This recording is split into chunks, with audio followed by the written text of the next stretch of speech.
ভুটান বনাম বাংলাদেশ ম্যাচ ডের দিন স্টেডিয়ামের পাশে কী পরিমাণে দর্শকের আনাগোনা এবং সবাই অপেক্ষা করছিল ভেতরে প্রবেশ করার জন্য। এই ভদ্রলোক ব্ল্যাকে টিকিট বিক্রি করছিল, অনেক বেশি দাম চাচ্ছিল, সেই কারণে আসলে অনেকে আগ্রহী হয়নি, কারণ এত দাম দিয়ে খেলা দেখাটা আসলে খুবই টাফ। তারপরে দেখতে পাচ্ছি যে দুই দিকের লাইন, সেই লাইনটা আসলে ভেতরে প্রবেশ করার জন্য অপেক্ষা করছিল। ম্যাচের আগে হামজারা একটু গা গরম করে নিচ্ছিল, তো সবাই এখানে ছিল, দুই দলে ছিল, তারা একটু হালকা অনুশীলন করে নিচ্ছিল।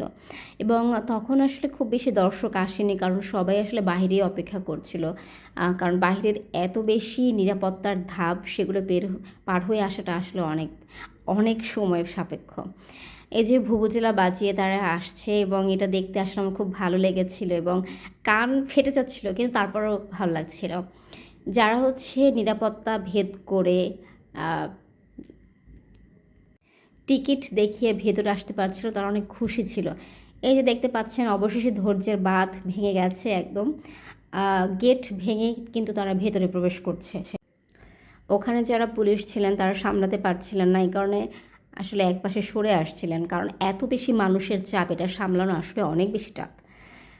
লোকজন যাচ্ছে, নারী পুরুষ, তারপর ছোট ছোট বাচ্চা সবাই ওখানে যাচ্ছে, আর যারা হচ্ছে ওখানে দায়িত্বে ছিলেন তারা আসলে কিছুই করার ছিল না।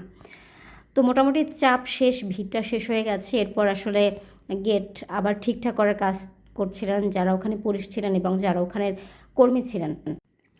অবশেষে ম্যাচ শুরু হয়ে গেছে, হামজাকে দেখা যাচ্ছে এবং দৃষ্টি আসলে তার দিকে, তার বাংলাদেশে অভিষেক ম্যাচ।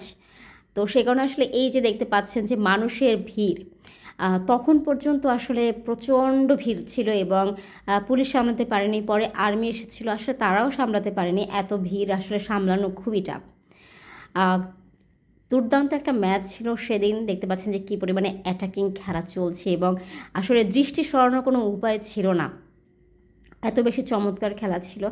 এবং সবচেয়ে যেটা ভালো লেগেছে যে হামজা তিনি খেলছিলেন, যেদিকে চোখ যায় সেখানেই হামজাকে দেখা যায়, কারণ পুরো মাঠ জুড়ে সে কিন্তু দাপিয়ে বেরিয়েছিল এবং দেখতে পাচ্ছেন কী পরিমাণে দর্শক ভেতরে প্রবেশ করেছে। এবং যেটা বললাম যে যারা হচ্ছে টিকিট কাটেনি তারাও ভেতরে প্রবেশ করছে, সুতরাং আসলে কানায় কানায় পরিপূর্ণ ছিল স্টেডিয়াম।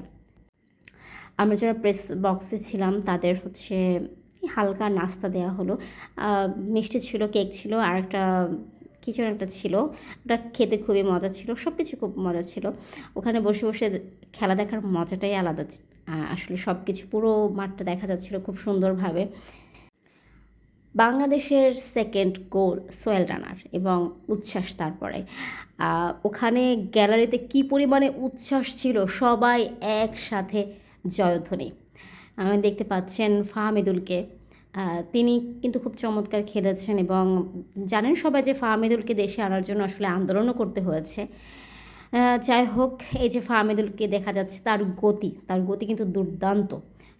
তার মাঠে যদি তাকে চেনার দরকার হয় তাহলে আপনি দেখবেন যে কে গতি নিয়ে খেলছে। একজন দর্শক, যেটা হয় ইউরোপেও হয়, এগুলো দর্শক মাঠে ঢুকে যায়, সে আসলে হামজাকে দেখার জন্য বা একটু ছুঁয়ে দেওয়ার জন্য আসলে মাঠে ঢুকেছিল। হামজা আসলে প্রথমার্ধ খেলে উঠে গিয়েছিল, এরপরে ডাগ আউটে একটু হাঁটাহাঁটি রিল্যাক্স মুডে হচ্ছে দেখছিল খেলা। এই যে আরেকজন, তাকেও কিন্তু নেওয়া হয়েছে।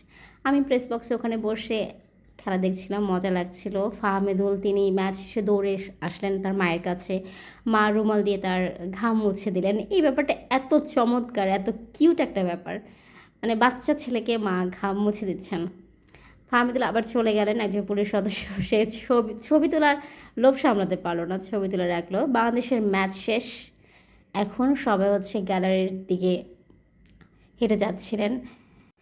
যারা দর্শক ছিলেন তারা হাততালি দিয়ে বাংলাদেশ দলকে শুভেচ্ছা জানাচ্ছিলেন এবং দেখতে পাচ্ছেন যে কী পরিমাণে উৎসুক দর্শক। তখনও ম্যাচ শেষ, কিন্তু তারা ছিলেন। এই যে বোতল ছুঁড়ে মারলেন একজন খেলোয়াড় এবং ধরলেন একজন আরেকজন, তাকে হচ্ছে এভাবে নিয়ে আসলেন, তিনি হয়তো বা কোনো খেলোয়াড়ের দিকে ছুটে যাচ্ছিলেন, হয়তো বা হামজাই হবে, কারণ তাকেই তো মানুষ এখন সবচেয়ে বেশি ভালোবাসে। ম্যাচ ভুটান কোচ বাংলাদেশে অনেক প্রশংসা করলেন প্রেস কনফারেন্সে, এই যে বাংলাদেশের কোচ কাবরেরা, গর্বিত তার মুখ, এবং সেদিনের খেলা শেষ।